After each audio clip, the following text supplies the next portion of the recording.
Part 1. The Small General with a Big Reputation. In the soft candlelight of 18th century France, a young artillery officer named Napoleon Bonaparte paced restlessly in his tent. Outside, cannons thundered across Europe. The age of revolution had turned the continent into chaos. Inside, Napoleon wasn't thinking of conquest, but of perception. He stood about 5 feet 6 inches, an average height for his time. Yet whispers followed him like shadows. The little general. In those days, Britain and France were locked in a war of propaganda as much as muskets.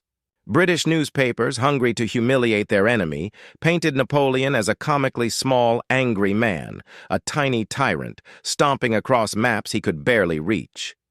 It was the perfect insult, clever, cruel, and believable. But the truth was far duller. French inches were longer than British ones. So when old measurements claimed Napoleon stood at 5'2", it wasn't a short joke. It was just bad math. Still, the myth stuck. As soldiers carried his legend from Cairo's sands to Moscow's snow, the image of the small man with enormous ambition spread faster than any army, and so began one of history's longest-running misunderstandings. A simple mistranslation that outlived empires. In portraits, painters often exaggerated his stance, showing him slightly below eye level, hands tucked into his vest, not as a mark of confidence, but of constant defense against a world obsessed with how tall he wasn't. History would remember Napoleon as short. But in reality, it wasn't his height that was small, it was people's perspective. Part 2. The British Cartoon War begins as Napoleon's armies swept through Europe. Another kind of army marched from London, not with muskets but with ink. In smoky print shops, British caricaturists like James Gilray and George Cruikshank sharpened their quills like bayonets, eager to wound France's pride. Their mission was simple: turn fear into laughter. Each new print showed Napoleon as smaller, angrier, and more ridiculous than before. In one cartoon, he was barely the size of a teacup. In another, he stood on tiptoe, shaking his fist at a towering King George. London's public loved it. They bought the prints by the thousands, hanging them in taverns and parlors as if they were battle trophies. Across the Channel, French diplomats fumed. They couldn't understand why Britain obsessed over Napoleon's height. But the truth was psychological.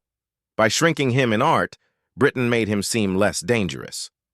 It was propaganda in its purest form, disguised as comedy. Napoleon, for his part, ignored it, at least publicly. He preferred strategy to slander, yet his staff noticed how his posture changed when British visitors entered the room. He stood straighter, spoke sharper, as if battling the invisible rumor that he was somehow less than the men he defeated. Even in victory, the myth followed him. The taller his empire grew, the smaller people claimed he was. And by the time Europe began to crumble around him, the little corporal had become more legend than man, not through history books, but through the pages of satire. Part 3. The Myth That Outlived the Mant. When Napoleon was finally exiled to the lonely island of St. Helena in 1815, the world seemed to exhale.